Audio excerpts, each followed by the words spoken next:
Good evening and thank you for joining us on KTN Sunday Night, coming to you live from our talk studio tonight. I am your host, Ann Kiguta. Now tonight, just a week after Somalia's complete liberation from the Al-Shabaab, a chilling reminder that the terror group are not done with Kenya. The Mujahideen have claimed responsibility for last night's brutal killings in which gunmen attacked 2 police posts near the border town of Liboi, killing 2 police officers and 4 civilians. Now the attack comes even as Kenya maintains its presence in Somalia with a 5,000-strong force that is part of an eager deployment. Now, regional stability was one of the key issues that emerged at the Africa Union Summit, including the elephant in the room, the ICC cases dealing with Kenya. Heads of state and government held closed-door talks today amid a push by Uganda to have Africa quit the Hague-based court. And as Africa marks 50 years of independence tonight, we ask, what is the place of justice in the renewed Pan-African movement? And how can Kenya and indeed Africa free herself from the stronghold of poverty and economic dominance by the West? Well, I'll be discussing business and politics a little later on Checkpoint tonight with our resident political analyst, Professor Edward Kisiangani, Institute of Economic Affairs CEO Kwame Owino, and strategist Moses Kuria. And while, of course, the continent looks for ways to dispense justice African style, here at home, another quest for justice is underway. We'll be examining the road to the implementation of the explosive TJRC report. But first, let's take a look at our top stories tonight.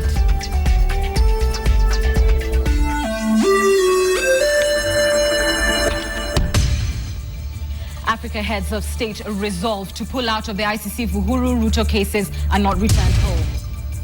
Victims of Liboi terror attack flown to Nairobi as government deploys reinforcements. One woman and a bizarre murder. Kisauni residents are an angry lot. In sports, mixed fortunes for bigwigs as Gore and Sofapaka lose their away matches.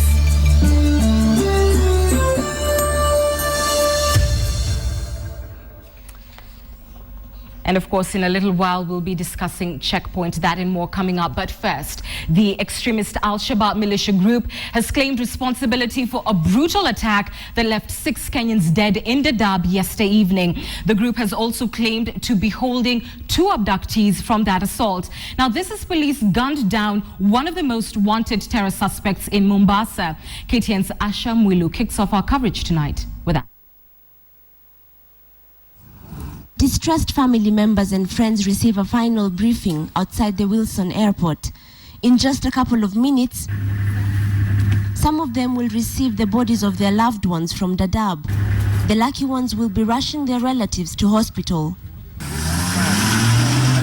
These are the latest victims of the unending attacks on Kenyan soil. The heavily armed militiamen are reported to have attacked 2 police posts near the Kenya-Somalia border town of Liboi. At the Abdi Sugo administration police camp, 2 officers and 1 unidentified civilian were killed. Another AP officer was left with serious injuries. The gunmen then proceeded to the Damajali AP camp, where they killed 1 teacher, 1 Red Cross official, and a 15-year-old boy. A local chief was also badly injured. By Sunday evening, the Somali extremist group Al-Shabaab had claimed responsibility for the assault. Through a social media page attributed to the group, they claim they also abducted 2 Kenyans who are currently in their custody. Kenyan police, however, have not verified these claims. What the Inspector General of Police David Kimayo says in his statement is that a team led by his 2 deputies has left for Garissa to assess the situation. He also says that an additional deployment of GSU and RDU officers has also been deployed. Kimayo also scheduled a meeting with local leaders for Monday at Harambee House in Nairobi. There's certain crimes which are almost unavoidable. So we cannot really keep on blaming just the police as such. But we want to see that security stepped up, particularly in light of what has been happening in Bungoma and in Busia.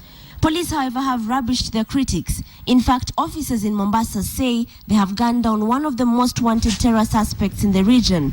Officials say the suspect had returned from Somalia recently and that they recovered 1 grenade and 68 rounds of ammunition in his possession. Exactly a week ago, Police in Nairobi also killed a terror suspect and his wife in Githurai Kimbo in an operation that lasted 9 hours. But even with these strides, police are still on the spotlight, with the death toll of innocent Kenyans increasing by the day. Asha Mwilu, KTN, Sunday night. Now, Africa heads of state and government have criticized the ICC for allegedly humiliating African leaders. Speaking during the debate on the adoption of the resolution of the Executive Council of the African Union, the leaders demanded that the cases against President Uhuru and his Sudanese counterpart Omar al-Bashir be returned to Kenya and Sudan respectively. KTN's political editor Noah Otieno is at the AU summit in Addis Ababa and now reports.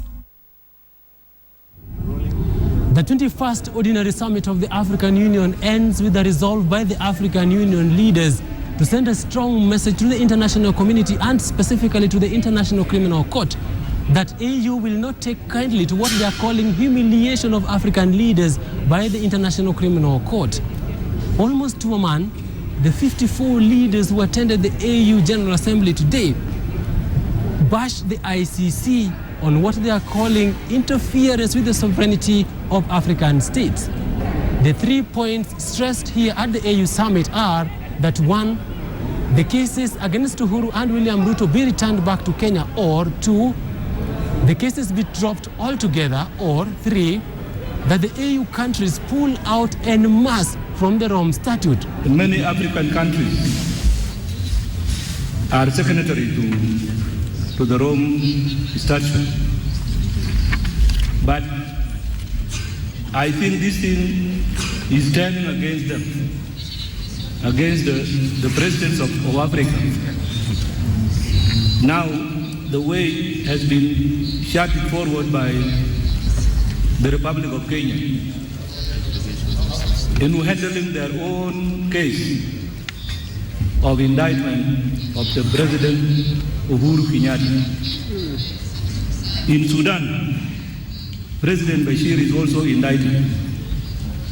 The indictment of sitting president is what I want this hall really to focus on, and that people should be given that opportunity. President Bashir, if he today mobilizes his judiciary the way it has been done in Kenya, and then they become transparent to try the cases that are now that have taken him to be indicted, I believe this thing would die down there.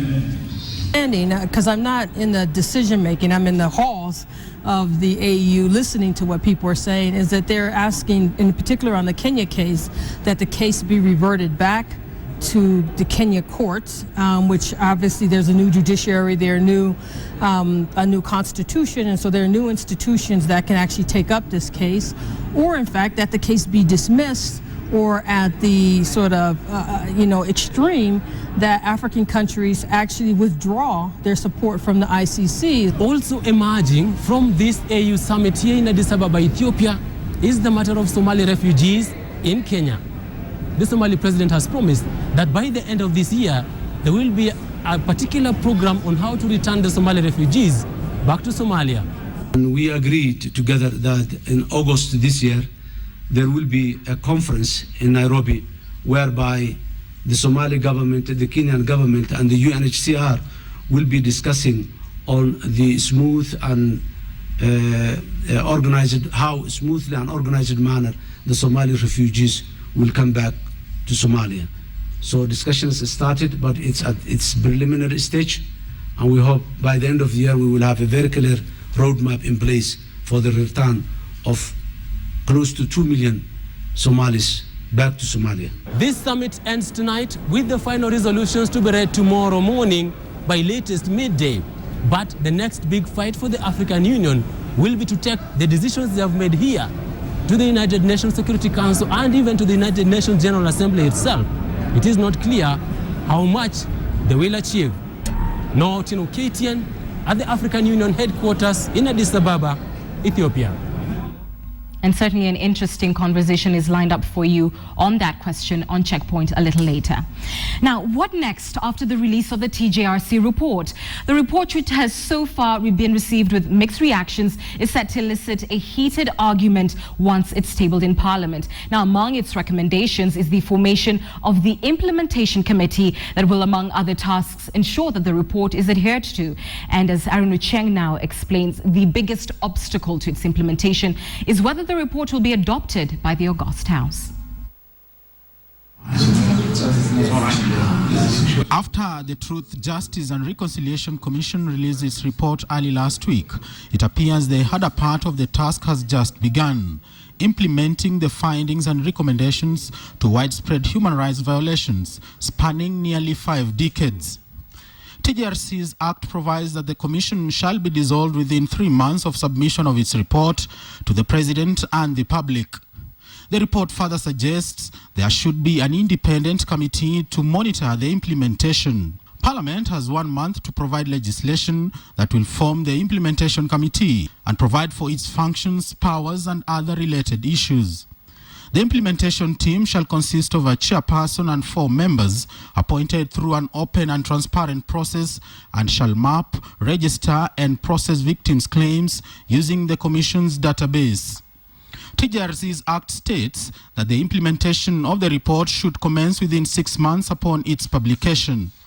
I know for a fact that there was some reluctance to have this report presented to the government. Finally, it has been presented, albeit with certain alterations. Kitu ya TJRC, if not handled well, inaweza kuturudisha nyuma miaka mingi.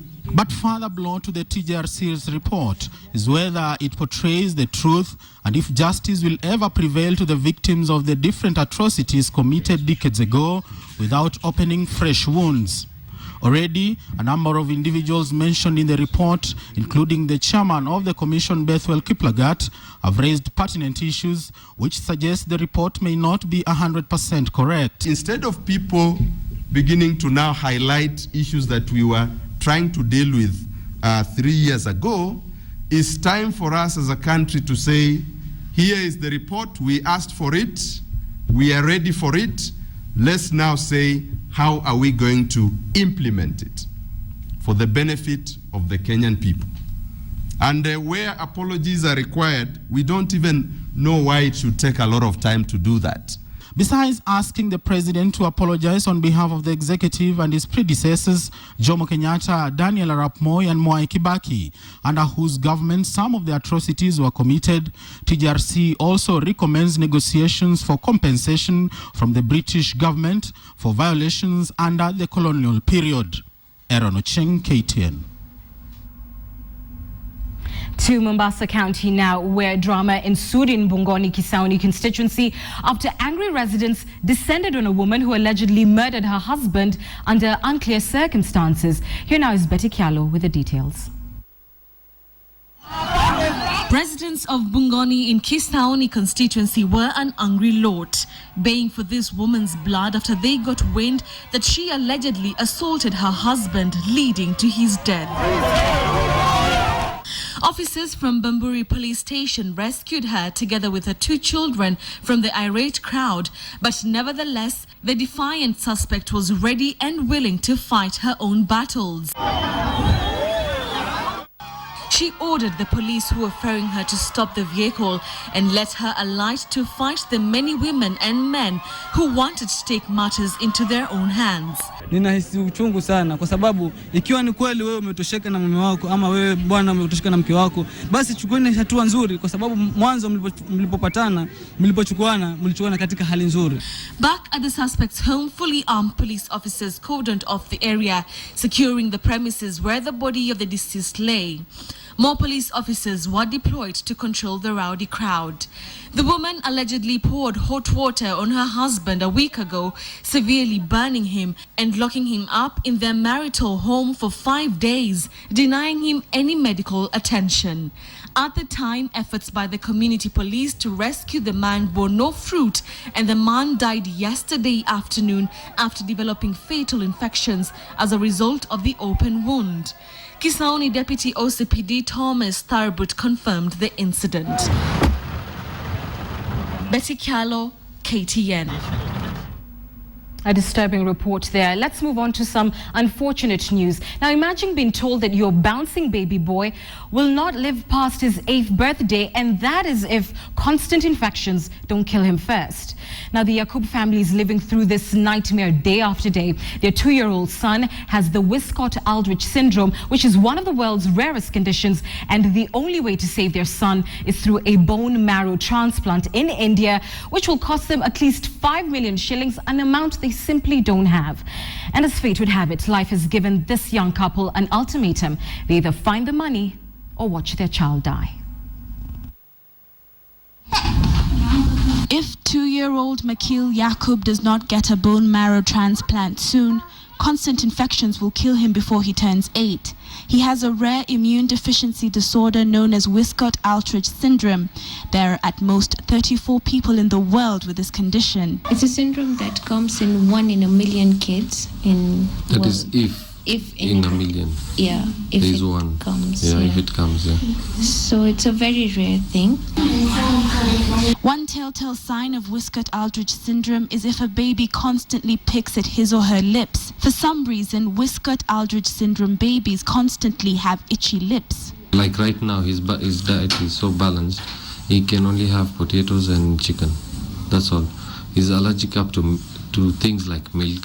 The condition has degenerated Makil's ability to fight infections and allergies. When Makil does have an infection, instead of the body fighting the infection off, it starts eating away at his organs and muscles, so often he will bleed from his nose and ears, and his body will swell up. Wiskott-Aldrich syndrome affects anyone from any racial background. It is caused by a defective gene in women.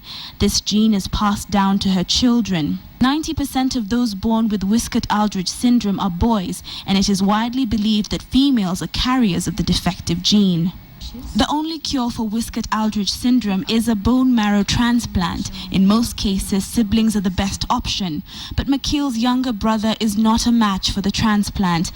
Now the other option are his parents or the unlikely donor with a matching bone marrow composition.